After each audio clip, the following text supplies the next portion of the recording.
L'humiliation au Santiago Bernabéu a atteint des sommets inégalés lors de ce dernier El Clasico, où le FC Barcelone a infligé une défaite cinglante de 4-0 au Real Madrid.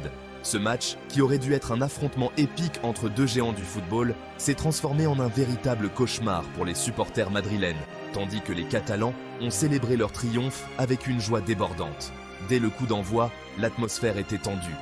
Les deux équipes ont semblé hésitantes, comme si elles craignaient de faire le premier pas.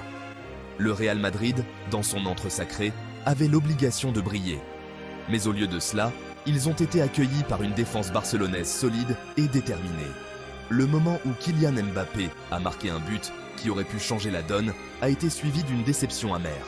L'arbitre a signalé un hors-jeu. Les murmures de frustration parmi les supporters du Real étaient palpables, tandis que le Barça commençait à prendre confiance. La seconde mi-temps a été un véritable tournant. Robert Lewandowski, le héros des Clásicos, a décidé qu'il était temps de montrer sa classe. En inscrivant 2 buts en quelques minutes, il a non seulement mis le feu aux poudres, mais a également fait exploser de joie les milliers de fans blaugrana présents au Bernabéu. Chaque tir, chaque dribble semblait être une danse magistrale sur le terrain, alors que les défenseurs madrilènes semblaient en perdus et désorientés. Lamine Yamal, jeune prodige du Barça, a ensuite ajouté son nom à la liste des buteurs avec un tir sublime. Ce moment a été un coup dur pour le Real, qui voyait son rêve de victoire se transformer en désillusion. Les cris de joie des supporters catalans résonnaient dans tout le stade, tandis que les visages des joueurs madrilènes trahissaient une profonde inquiétude et une frustration grandissante. Le 4e but, inscrit par Rafinha, a été la cerise sur le gâteau d'une performance déjà mémorable. Les défenseur du Real étaient comme figés, incapables d'intervenir alors que le ballon filait au fond des filets. Ce score final de 4-0 était plus qu'une simple victoire. C'était une humiliation retentissante sur leur propre terrain.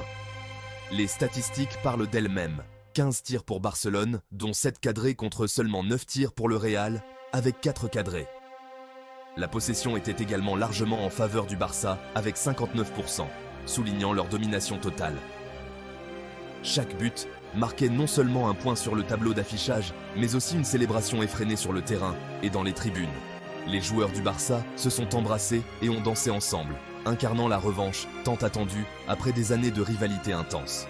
Pour les supporters du Real Madrid, c'était un moment de désespoir et d'angoisse. Comment leur équipe avait-elle pu sombrer si bas devant leur public?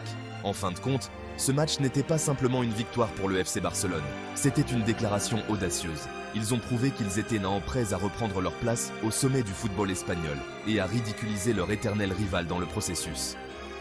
L'humiliation au Bernabéu restera gravée dans les mémoires comme un symbole de la renaissance du Barça et d'un Real Madrid en quête désespérée d'identité. N'oubliez pas de laisser un like et de vous abonner pour encore plus de contenu sur le football. À bientôt.